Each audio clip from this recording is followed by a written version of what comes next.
Hello, today is Wednesday, November 9th. My name is A.J. Goldsby. I'm a life master from Pensacola, Florida. Today we're looking at one of the most brilliant games I think that was ever played. It was played between two players who may both belong in the top 10 list of the greatest chess players who ever lived.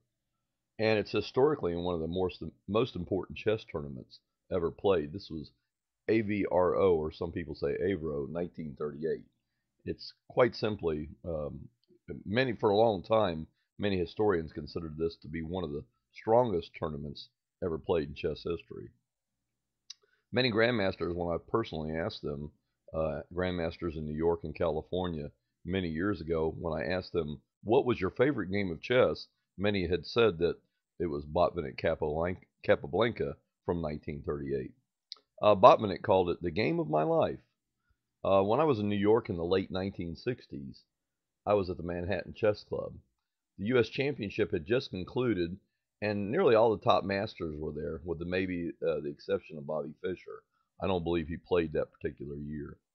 But when I asked the question again, when is the greatest game of chess ever played, this game was mentioned by more of the masters present at that tournament than any other game.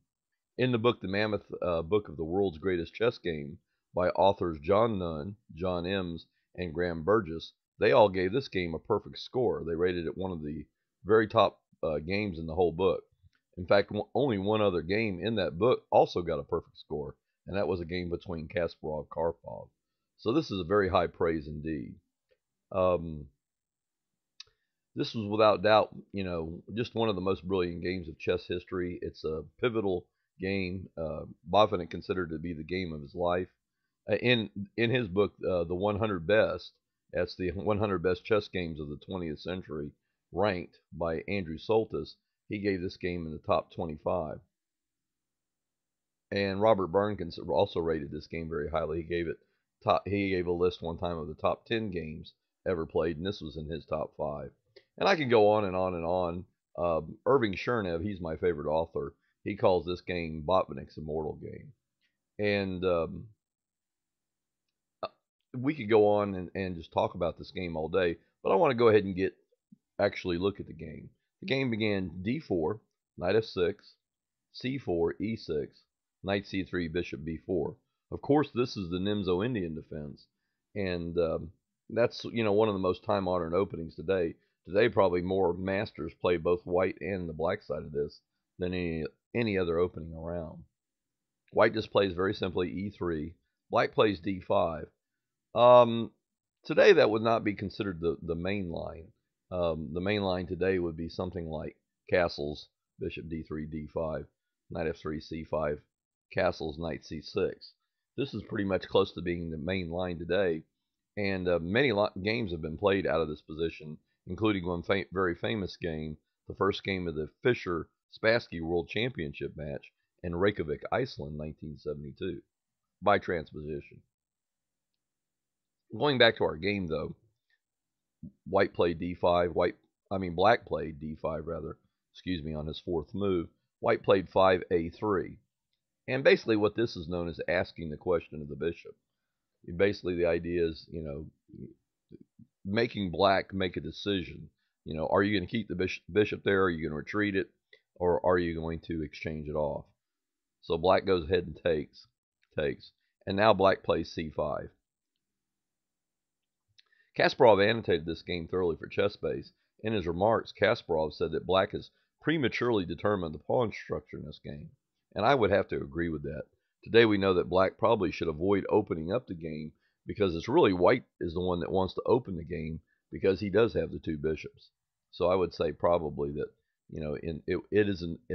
it is not in black's best interest to play c5 on the sixth move as he did here. Continuing on with the game, white plays c takes d5. That's probably a good choice for white. Bear in mind that basically that he doesn't want to lose a tempo. If he brings this bishop out here on d3, then black takes on c4, and basically he will lose a tempo. So white plays c takes d5. Again, it's in his interest to open up the game because he wants to avoid losing tempo. E takes d5, bishop d3, black castles, white plays knight e2. And basically the knight goes to e2, so later white can play f3 and e4. That's a very important part of white's strategy. If he immediately goes to f3, black might pin on g4, or he could simply play rook e8 and knight e4 and, play for the outpost. But anyway, that's the, we're slowly getting to one of Botvinnik's favorite lines here. This is how Botvinnik oftentimes liked to play. He liked to play his knight to e2 a lot of times in both the Queen's Gambit and the Nimzo-Indian. And today those systems are known as the Botvinnik systems. Black plays b6. This is a very good move. White just castles. Black plays bishop a6. And here's a nice quote here, and I'll go ahead and just read that to you. By all chess standards that dominated the minds of the chess masters in the 20s and 30s, black has absolutely nothing to complain about. Good pawn structure, easy development, no weaknesses. White isn't even threatening any immediate action. However, Botvinnik felt correctly that a possibility of a central advance, in other words, e3, e4, e5, after the preparatory f3, could lead to a violent attack on the king's side. Hard to believe? Well, at least you are thinking along the same lines as a great Cuban champion, and that is GM Garry Kasparov from his chess-based analysis of this game.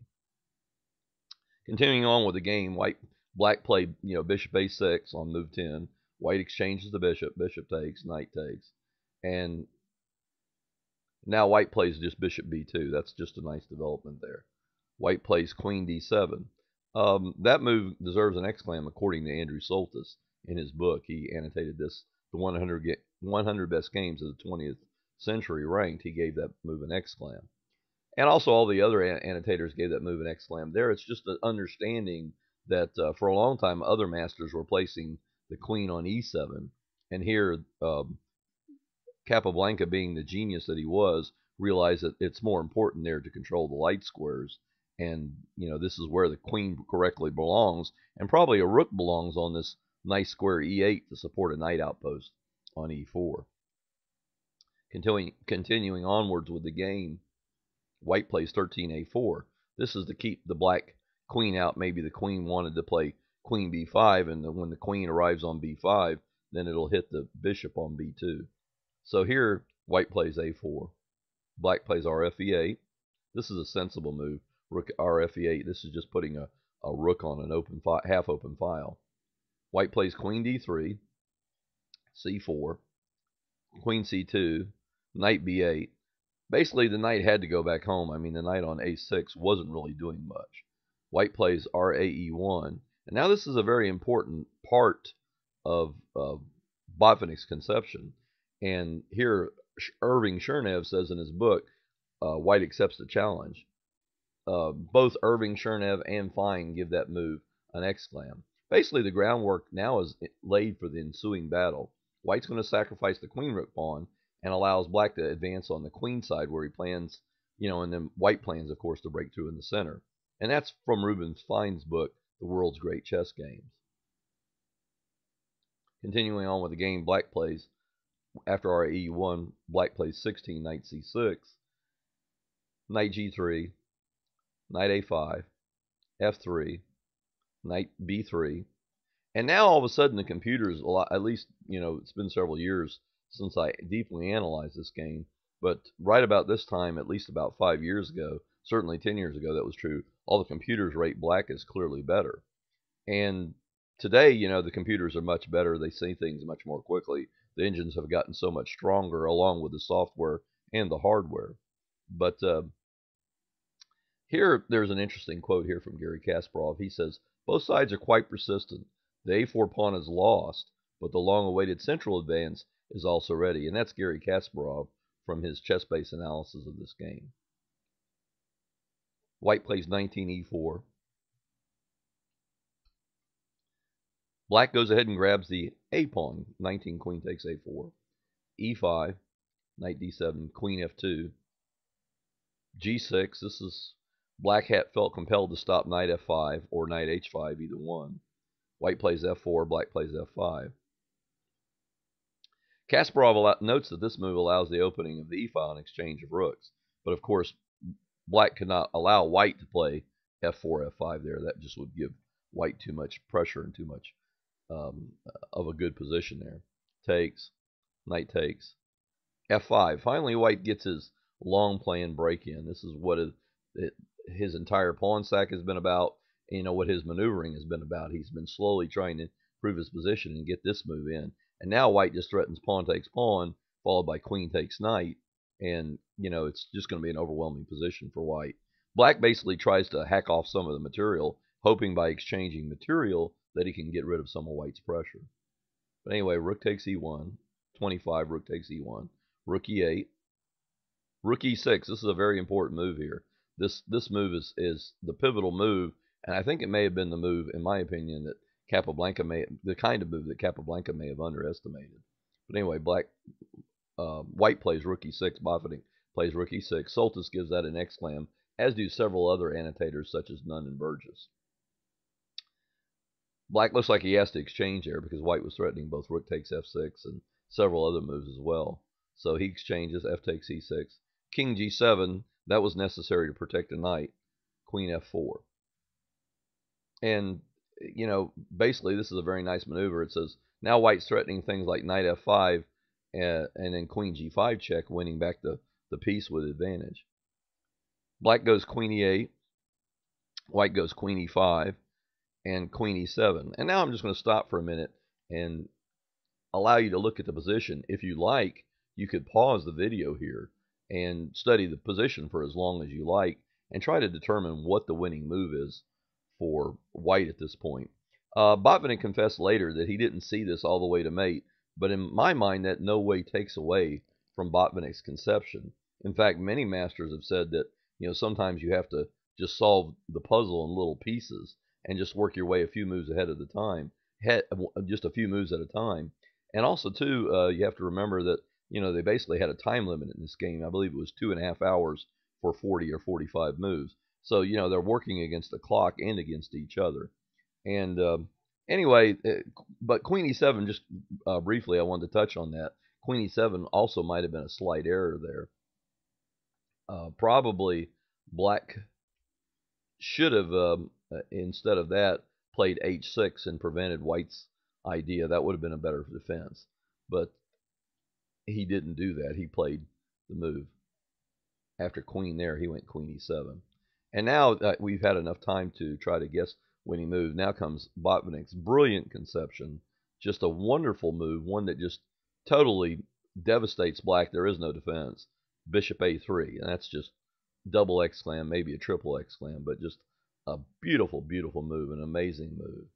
And here's what I find amazing about this game is normally, when pieces are traded down, then sacrifices become much more difficult. But here in a highly simplified setting, Botvinnik gives not one, but two minor pieces back to back. And I've tested this on many of my students over the years, and not a one has ever found this move in this position. So that's another reason I believe this is one of the more brilliant games of all time. Anyway, Botvinnik feels, Capablanca is forced. Capablanca is black, and he takes on a3. That's forced. Really wasn't much choice there. White plays now knight h5 check, king takes, check, king f8, queen takes f6 check. Of course, now if king to e8, then white simply plays queen f7 check, driving the king to d8, and then queen f7 to d7 checkmate. So there's no choice here. Black has to play king g8. And now white just goes e7. It's a nice, quiet little pawn move, and another exclam. Really, in my book, it would be two exclams, because it's just amazing that white could take time out to make a move like that in such a position. And just quickly, briefly, the concluding moves of the game were check. Black tries to go for a perpetual check, but he doesn't quite make it. White's king, it's amazing how white walks his king all the way up to h5. The king comes back now, check, g4, queen e1 check, king h5. And now basically, black has run out of checks, and that means white's winning because he can't stop the pawn from promoting. And he also white has the ancillary threat of just queen to f8 checkmate. So black cannot defend all those threats. So basically he must resign here at this point, in which he does. And that concludes my coverage of the game Botvinnik Capablanca from the A.V.R.O. tournament in Amsterdam, 1938. Thank you very much for watching my video, and also look for the link I will post with the YouTube video. I'll post a link to the Chess Games webpage and also to my webpage on this game. Thank you.